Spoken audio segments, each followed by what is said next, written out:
Network Entertainment.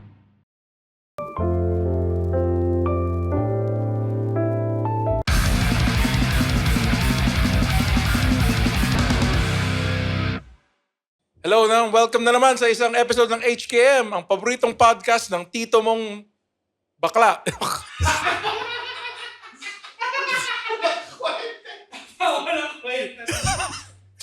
Okay, bago tayo mag-start sa letters, ito yung ating recurring segment na weirdly enough hanggang ngayon, ginagawa ko pa rin, yung nakaka-inerts.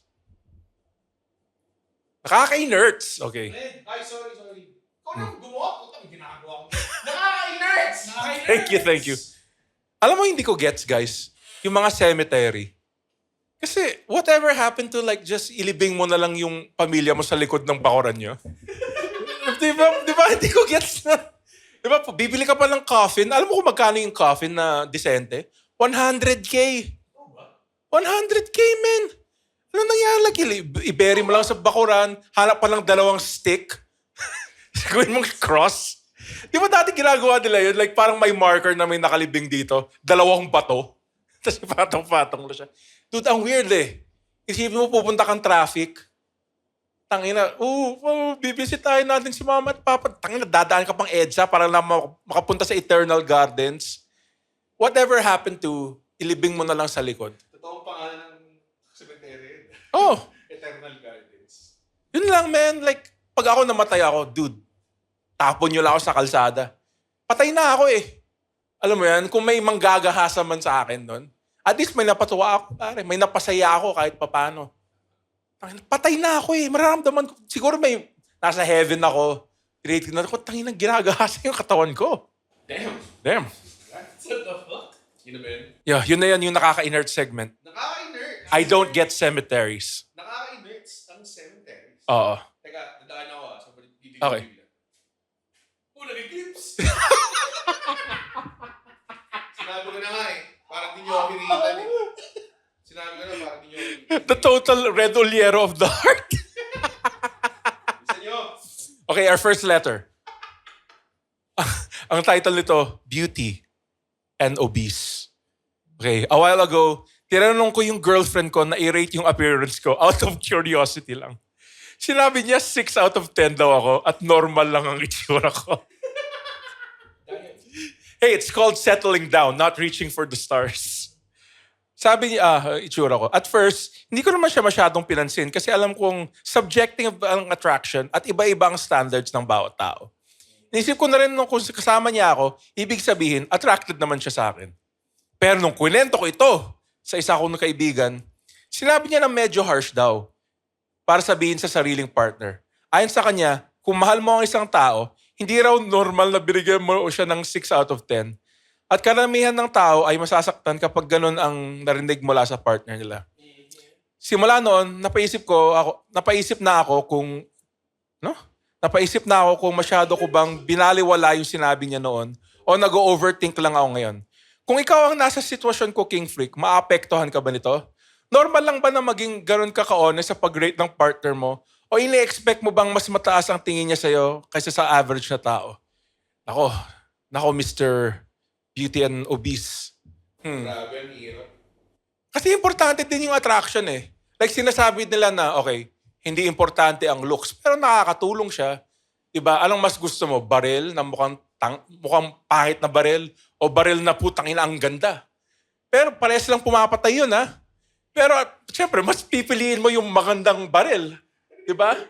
Diba? Ano sa sinabi mo? Hindi! Hindi importante yung looks. Ano mas maganda? Yung baril na maganda tingnan at baril na hindi maganda tingnan. Pero parehas lang. Doon nakakapatay. Oh, di ba? Ang ganda? Oh, so insane, sir. Pero ito hindi naman lahat sa looks eh. Binigyan ka naman ng 6 out of 10. Gaya na sabi ko kanina, nag-settle down siya. Hindi siya, alam mo yan? Kung ikaw nga, sige nga, feeling ko is it a guy thing or a girl thing? Kung sinabi mo sa girlfriend mo, babe, alam mo 6 out of 10 ka lang, pero sa itsura lang naman eh. Hindi naman yung buong, alam mo yan, di ka ba naglalaro ng RPG, Bobo? Baka mababa lang yung defense stat mo, pero mataas yung attack, mataas yung agi, Tas yun, baka mataas din yung luck mo. Hirap sa'yo, putang ina. Masyado kang nagpa-apekto ka agad. Akala ko ba mahal mo? Di ba dapat maging honest ka sa partner mo? Maliban lang sa cheating. Kasi alam mo, pwede naman na, alam mo yan, Makati lang eh. Alam mo yan. Talaga mo ng funny voice. Pero ito hindi importante ang looks. Pero, feeling ko nagjo-joke lang naman tong bebot mo, men.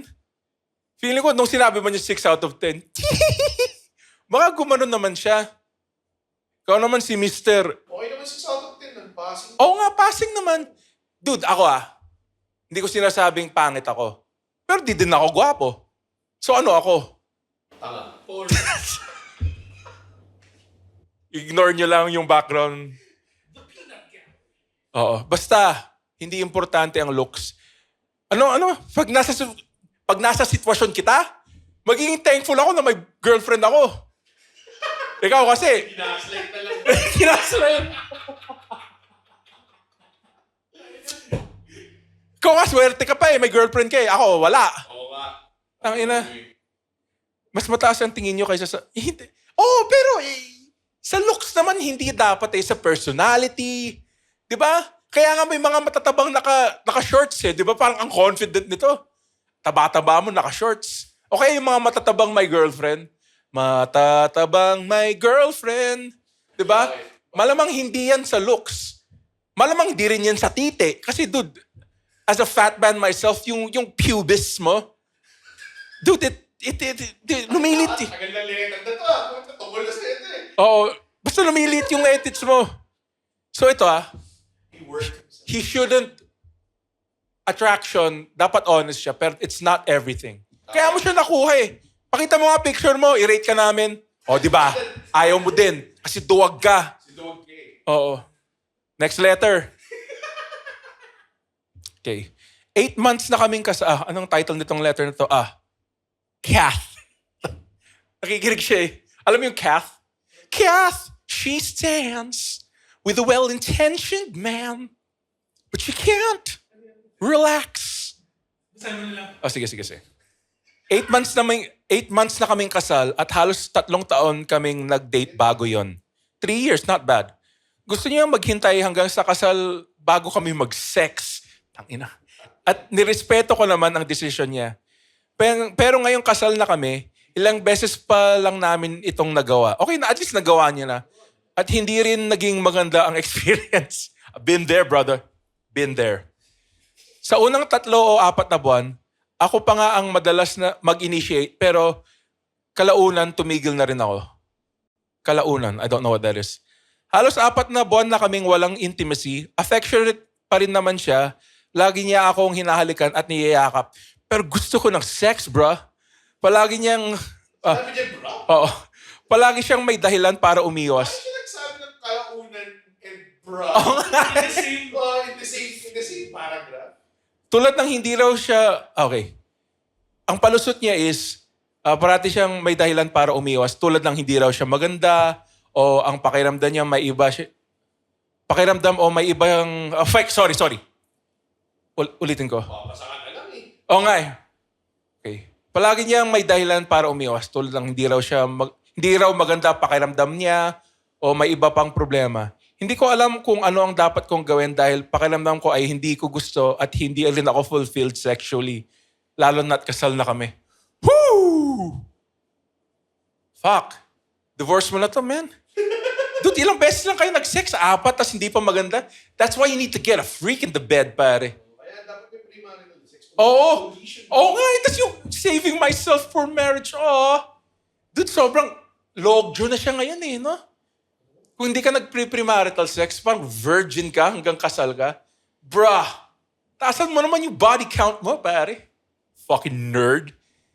Pero nakaka-insecure din kasi I think ito yung dahilan. Kasi you're saving yourself up for marriage, yung sex. Ngayon, awkward na makapag-sex kasi parang first time nyo. Kaya dapat I support prostitution in a way Pero, kasi it lets you get it out of the way na, yung virginity mo. It's a big thing kasi yung virginity, how you lose it. Tunay na lalaki ka na pag hindi ka na virgin. Pero ang point ko is, it gets, ang weird kasi na kung makikipag-sex ka na, tas matanda ka na, alam mo yan, hindi ka na bata. Dude, kahit si Michael Jordan, nag-retire siya sa basketball eh. Di ba? Ang galing na nun, mag-basketball. Di ba? Saan mapunta to? Hindi, ang point ko is, ang awkward kasi, na you're saving yourself up for marriage kasi never kayong nakipaglandian. Like, you need to have sex. Alam mo yan, para di ka makabuntis. Yung, anong tawag doon?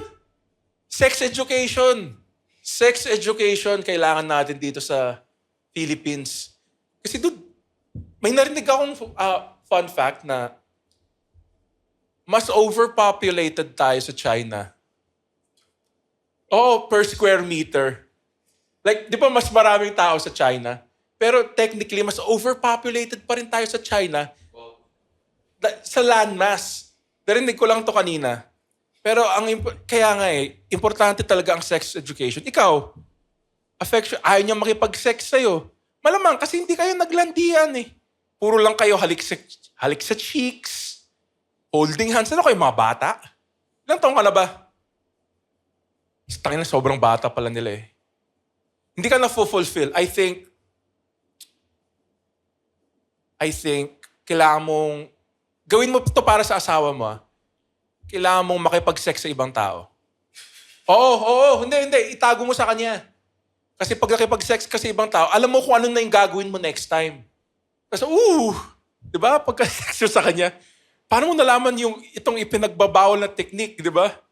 Yan na yung word for the day. Ipinagbabawal na technique. I think, seryoso ako dito. Baka mag-engage kayo with sex toys. Kasi yung sex toys, parang yung mga machines, they don't have human errors eh. So magdala ka ng vibrator. Baka maliit lang kasi titi mo eh. Yun, finally, dami ko pang pasikot-sikot. Baka maliit edits mo, kaya bumili ka ng vibrator. Galing.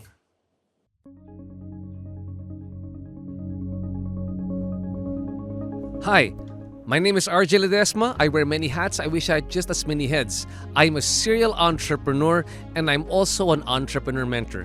I'd like to invite all of you to please listen to the RJ Ledesma podcast. On my podcast, I listen to inspiring business leaders and entrepreneurs to learn more about how they think about doing business, what are their success secrets, and how we can replicate them, and more importantly, what business opportunities do they see emerging in the near future for us entrepreneurs.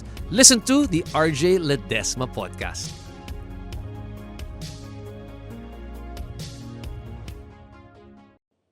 Next letter? It just sort of ends. Oh, just ends eh. Okay. Ito, ang title ng letter na to, Same-Ex Marriage. Alam kong hindi ko naman kailangan sabihin sa mama ko. Ganda na start. Alam ko naman hindi kailangan sabihin sa mama ko. Pero pakiramdam ko sobrang bigat na tinatago ko na may girlfriend ako. Babae kaming dalawa ha. Parang hindi ko na kayang mabuhay na alam kong baka tahimik niyang kinokontra ang kaligayahan ko. Mabait at mapagmahal siyang tao pero sobrang conservative hardcore Christian niya. Kahit dati naman siyang nakipagrelasyon sa isang babae. Ilang beses ko na itong sinabi sa kanya pero tuwing nalalaman niya, nagagalit siya. Tapos kalaunan ay parang nakalimutan niya at bumalik sa pagtrato sa akin na para bang straight ako. Alam kong kapag sinabi ko sa kanya na may girlfriend ako ngayon, malamang mauwi lang ito sa pagtatalo at wala namang magandang maidudulot. Aminado akong hindi ito ang pinakamagandang desisyon, pero desidido na talaga akong sabihin sa kanya, okay. Hindi ako naghahanap ng payo kung dapat ko ba itong gawin o hindi. Ang gusto ko lang malaman ay, paano ko ba ito maibabanggit sa kanya sa paraan na pinakamaliit ang posibilidad na lumala ang sitwasyon. Kago ang hot nito. May hardcore Christian yung nanay mo. Tapos may dati siyang relationship sa isang babae. Tapos kung binibring up mo, ayaw niyang pag-usapan. Dude, she's strapping. Dude, ganun ka wild eh. Ayaw niyang aminin sa anak niya. na nagka-lesbian relationship siya. Puta. Kaya siguro siya naging Christian. Alam mo yan, to pray the gay away. Ay, wala namang masama itong nanay mo. Freaky siya nung college, tapos ikaw ipagkakait niya sa'yo. Unang-una sa lahat, walang masama sa same-sex marriage. Okay? Yung nanay at tatay ko, dati same-sex marriage sila, oh. Kasi every night, same-sex lang ginagawa. Puro missionary. Ay, naku. Ha? It's a joke, Red. Same-sex. Okay. Ang weird eh. Like, ipinagkakait niya yun. Eh, ikaw nag-expect. Dude, nagkaroon ako ng gay things din nung college. Pero, it doesn't make me who I'm not gay eh. That's why I knew eh. Kasi hinalakan ako ng dude. Twice. So, alam mo, it's nothing. Pero ito, lesbian yung, dapat tanggapin ka na niya. Tapos gagawin niya, ang way na pwede kong sabihin na, how are you gonna say this na hindi magsha-shock yung nanay mo? Dude, magsha-shock pa rin nanay mo. Kahit na ano man sabihin mo. I think yung tanong niya is, yung hindi lalaki. Hindi siya magiging big thing. Magiging big thing pa rin siya. I feel. Ako rin eh. Lumalaki na rin yung sa kakabasa ng letter. Hindi. Yung tipong nasa restaurant kayo, by the way, Oh, lovely dinner, nagbayad na. nagbayad ka na ng bill. Oh, sige And ma. for dessert, some news. Hindi, sasabihin ko kung pasakay na sa taxi si mama mo. Alam mo yan, kung pasakay na sa taxi yung mama mo, alam mo yan. By the way, kumakain ako kepes. Yun. Yun yung best way. Like, hintayin mo siya. Like, may ginagawa siya. Kailangan niya nagmamadali na siya umalis. Kuwari nandun na yung grab, tapos umuulan. Dali mo yung payong. Sige ma, ingat po sa biyahe. By the way, kumakain lang akong kepes. Yan yung best way. Gago, ang nakakatulong talaga tong show na to, no? Ano? HKM, pare. Last letter. Okay. Medyo, dapat, sige, gawin pa rin natin. Tingnan natin kung kaya ko itong gawin nakakatawa. Halos 2 taon na kaming magkasama sa trabaho ng isang lalaki. Nung una, hindi ko siya gaanong napapansin dahil may relationship pa ako noon. Simula nung maging single ako, nung bandang Oktubre. What is with these letters, pare? Mas napapansin ko na siya. Bandang Oktubre? Oh. Bandang Oktubre. Anong bandang Oktubre? Oh. Bandang Shirley. Kala ko ganun eh. Oh. Bandang Shirley.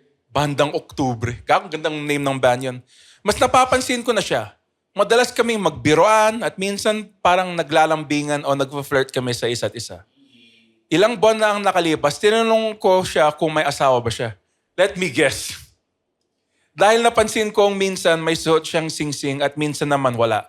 Ang sagot niya ay not right now. At sabi rin niyang komplikado ang sitwasyon ng kasal niya. Ooh. Pero nitong mga nakaraang linggo, napapansin kong araw-araw ulit siyang nagsusuot ng singsing. Ganon pa man, parang hindi pa rin nagbago ang pakikitungo namin sa isa't isa at tuloy pa rin ang mga biroan at pagpa-flirt. Aminado ko akong cute siya at mukhang nagkakaroon na ako ng crush sa kanya. Kung hindi pa man iyon ang nararamdaman ko ngayon, hindi ko naman balak gumawa ng anumang hakbang. Pero hindi ko talaga siya maalis sa isip ko. Habang nasa trabaho, pag-uwi at halos buong araw, hindi ko na alam kung anong dapat kong gawin. Paano ba maka-move on, Sir King Freak? Sir na nga, king pa. Sir na nga, king na, may freak pa. Sama mo na yung Marines. Another cheating story, ha? At least, dinulo ko na. Paano ka ba magka-move on sa crush? Well, let me tell you something. Let me tell you something, Ernie. You know, when you're with a man who has a girl, Tama na. Alam mo, men, baka naman magkaibigan lang kayo. Feeling ko nagsisinungaling ka sa letter na to. Kasi yun eh. Kung in love ka, blah, blah, blah, you put her on this pedestal, now you can't reach her anymore, blah, blah, blah. Tas may asawa pa siya. Ready ka ba? Kasi on a smaller sense, nagawa ko na to eh.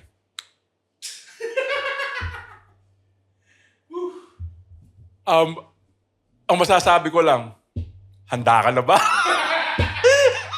Malay mo may opportunity. Ito yung opportunity na bigyan. at malay mo rin, hindi. Malay mo. Either, ito, may two forks in the road lang yan eh. Parang, okay, iwanan niya asawa niya to be with you, happy ending. Or yung other way is, gago magiging awkward yung office. Like yung tipong di kayo magpapansinan kahit magkatabi kayo. Yung tipong paabot nga nung tinidor, tas kakausapin pa niya yung isang workmate mo na iabot yung tinidor sa'yo. Woo! Woo! I'll be like Ric Flair, dude. Woo! Kaya nga, tas workmates pa kayo. Okay lang sana kung hindi kayo workmates, kailangan mo siyang makita araw-araw. Dude, wag na. Look into my eyes. Wag na. Wag ka nang umamin. I-finger mo na lang yan kasi babae siya eh. Sasabihin ko naman, i-jackal mo eh kung lalaki. Pwede naman jackal na finger. Pwede ba yung jackal na finger? It's how they masturbate. It's like a tickle. Tikol. Kasi jackal, root word niya ejaculate. Oo. So, I will just say, wag na.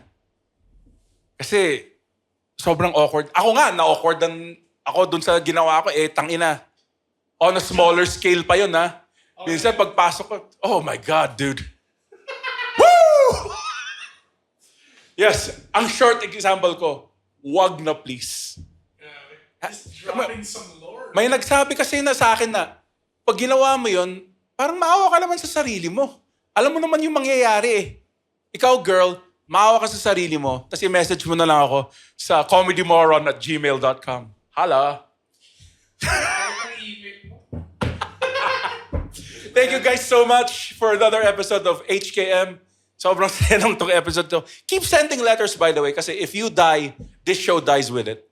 At mapipilitan na lang ako kumuha ng letters online. at translate. Ako. Sige guys, isend nyo lang dito sa hindi kita matutulungan 6@gmail.com. Hindi kita matutulungan 6@gmail.com. Thank you so much, guys. Babushkis. The opinions of podcast creators, hosts, and guests are not necessarily reflective of the official stance of the Pod Network Entertainment, its hosts, or other network programs. The content created by the people behind the podcast is personal and not meant to harm any religion, ethnicity, group, organization, company, or individual.